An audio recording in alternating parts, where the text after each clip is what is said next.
Satan a élevé Jésus-Christ sur la montagne. Il lui a présenté le monde. Il lui a dit, si tu m'adores, je te le donne. Mais bien, c'est pourquoi je vous avais parlé un jour ici, le problème de la piste d'atterrissage. Oh, je suis béni, il faut lui poser la question, comment? Tu es béni, d'accord, mais comment? Oh, nous sommes bénis, d'accord, tu es béni, gloire à Dieu, mais tu es béni comment? Parce qu'il y a d'autres personnes qui crient, je suis béni, en réalité il n'est pas béni. En réalité il est béni. Il a fait la scroquerie, il n'est pas béni. Beaucoup de gens peuvent dire que, oh, je suis béni, mais en réalité, non, ce n'est pas Dieu. C'est sa façon de faire des choses à l'église qui lui permet d'avoir cet argent. Ce n'est pas Dieu. Même si moi je vous parle là, si j'ai besoin de vous ramasser de l'argent dans les poches là, mais je veux mettre la crainte de Dieu à côté. Je mets la crainte de Dieu à côté, je commence à fabriquer des choses pour vous pousser à me donner de l'argent. C'est pourquoi je vous dis, mais quelqu'un peut se vanter. Moi j'ai beaucoup d'argent, moi j'ai des avions, j'ai ceci. N'ayez pas peur de cet homme. Même si tu n'as rien, il faut savoir qu'avec Jésus-Christ, tu es plus que vainqueur. Même si tu n'as rien, avec Jésus-Christ qui est en toi, Dieu te bénira. Amen.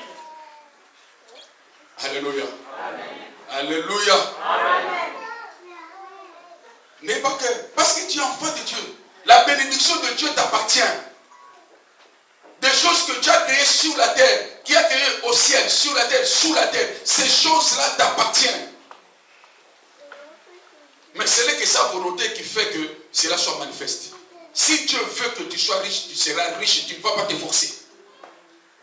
C'est pourquoi l'apôtre Paul quelque part a dit, si tu as de quoi manger et de quoi te vêtir, dis seulement gloire à Dieu. Parce que nous ne sommes tous pas appelés de devenir riches.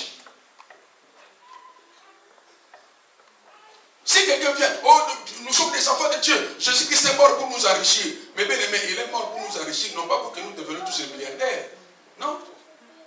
Cette richesse, c'est plus que la richesse spirituelle. Qui produit en nous le matériel selon la volonté de Dieu. Si Dieu veut que tu deviennes milliardaire, tu deviendras milliardaire. Si Dieu veut que tu sois riche, tu seras riche. Si Dieu ne veut pas, tu vas rester comme ça. Combien de personnes ils ont fait des efforts de faire des commerces, malgré les commerces qu'il fait là, il tourne toujours à rond. Mais cela veut dire que Dieu ne veut pas que tu sois de ce côté-là. Il y a des gens qui ont compris dans la Bible. Job dit que si tu me donnes beaucoup, je vais t'abandonner. Si tu me donnes peu, je vais aussi t'abandonner. Donne-moi ce qu'il me faut.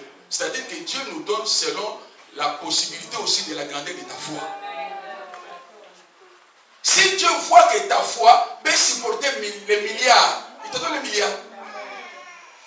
Est-ce que toi tu peux prendre l'appareil qui coûte 1000 ou bien 2000 euros? Tu prends cet appareil, tu donnes à l'enfant de 6 ans qui ne connaît rien. Non. Même si l'enfant pleure, papa, l'ordinateur. Non, à cet âge de 6 ans, non. Il faut que tu fasses quoi? Tu grandisses. Mais bien aimé, que personne ne te trompe. Ne sois pas si complexé devant le matériel. Ne sois pas complexé. Parce que le problème du matériel, c'est le problème qui dépend de Dieu. Au moins que toi-même, Dieu te donne et toi-même tu abuses. Mais Dieu, si Dieu veut te donner, il te donne. Amen. Si Dieu veut que tu sois riche, tu deviendras riche. Amen.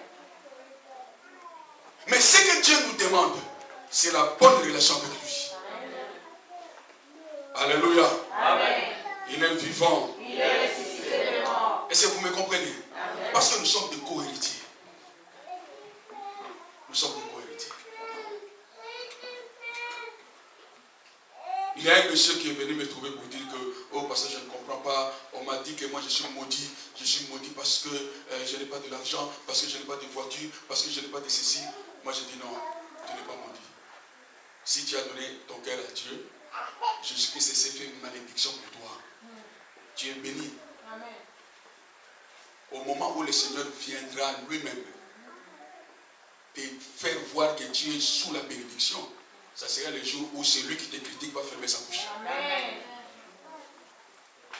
Plusieurs parmi nous, quand tu étais sans papier, aujourd'hui dans la maison de Claude Otichas, après d'aimer la maison de Daniel, on te coup de pied. Mais les gens peut-être te critiquaient, te pointaient des doigts pour dire malheureux, malheureux, malheureux. Aujourd'hui, ils ont fermé leur bouche. Amen. Parce que c'est lui qui élève les gens, t'a élevé. Amen. Mais bien aimé, nous sommes des co-héritiers. Nous sommes des co-héritiers. L'héritage de Dieu nous appartient. Alléluia. Amen. Alléluia. Amen. Tu dis que je suis fils de Dieu. Je suis fils de Dieu. Le co-héritier. Ce qui est de Jésus m'appartient. Acclamons le Seigneur.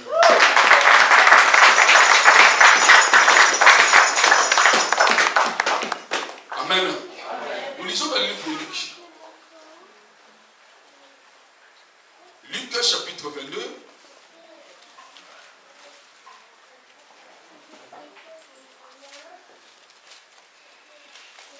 Luc chapitre 22, verset 28 à 29.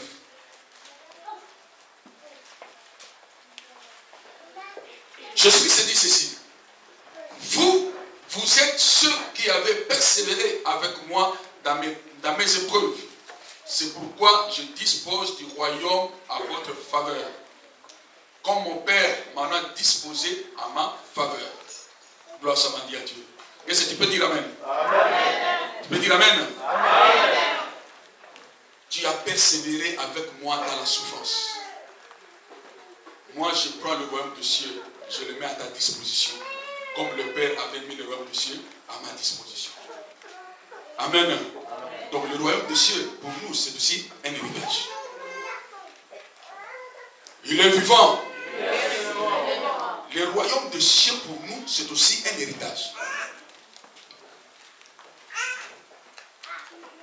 C'est pourquoi Jésus-Christ dit, je vais aller vous préparer une place. Je reviendrai pour vous prendre.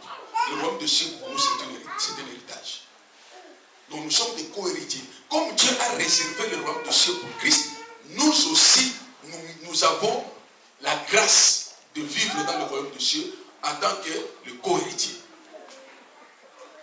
Alléluia. Amen. Il est vivant.